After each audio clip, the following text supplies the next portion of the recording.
ரொம்ப டயர்டா இருக்கு. இயற்கையான டேட்ஸ், பாதாம், பிஸ்தா, கேஷு அண்ட் ஹனி கொண்டு தயாரிக்கப்பட்ட லயன் டேட் நட் பைட்ஸ்.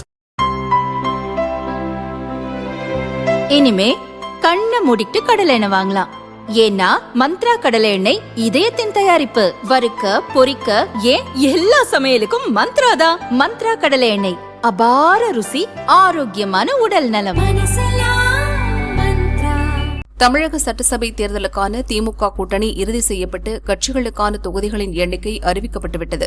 வேட்புமனு தாக்கல் துவங்க இன்னும் 3 நாட்களே உள்ள நிலையில் யாருக்கு எந்த தொகுதி என்பதை இறுதி செய்வதில் குழப்பம் நீடிக்கிறது.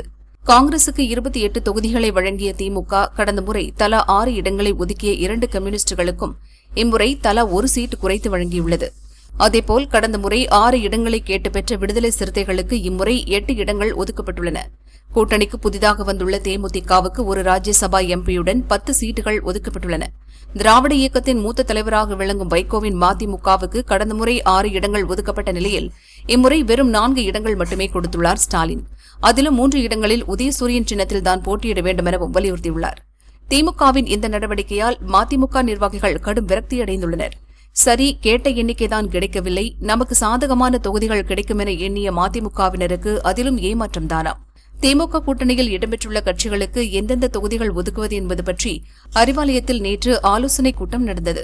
திமுக நிர்வாகிகளுடனான சந்திப்புக்கு பின் வெளியே வந்த மதிமுக அவைத்தலைவர் அர்ஜுனராஜிடம் பேச்சுவார்த்தை பற்றி செய்தியாளர்கள் கேட்டபோது கடும் விரக்தியுடன் பதிலளித்தார். சிலர் அழுவார், ஆனால் நாங்களோ சிரித்துக் கொண்டே அழுகிறோம். திமுக கூட்டணியில் எங்கள் தகுதிக்கு ஏற்ப சீட்டுகள் வழங்கப்படவில்லை என கூறி சென்றார். நாங்கள் கேட்ட எண்ணிக்கையில் சீட்டு கிடைக்கவில்லை, தொகுதிகளாவது எங்கள் விருப்பப்படி அமையும் என எதிர்பார்த்தோம். தற்போது அதுவும் நடக்காது போல் இருக்கிறது. மொத்தத்தில் திமுக கூட்டணியில் ஒட்டுமொத்தமாக புறக்கணிக்கப்பட்ட கட்சியாகவே மதிமுக உள்ளது. இது எங்களுக்கு மிகுந்த மனவேதனை அளிக்கிறது என அக்கட்சி நிர்வாகிகள் கூறினர். மதிமுக மட்டுமின்றி இந்திய கம்யூனிஸ்ட், மார்க்சிஸ்ட் கம்யூனிஸ்டுக்கும் இதே நிலைதானாம். காங்கிரசும் விசிகாவும் மட்டும் கொஞ்சம் முரண்டு பிடித்து தங்களுக்கான தொகுதிகளை கேட்டு பெறும் முயற்சியில் ஈடுபட்டுள்ளனவா? அதே சமயம் தேமுதிகவுக்கும் அவர்கள் எதிர்பார்க்கும் தொகுதிகள் கிடைக்க வாய்ப்பிருப்பதாக தெரியவில்லை என தகவல் வெளியாகியுள்ளது.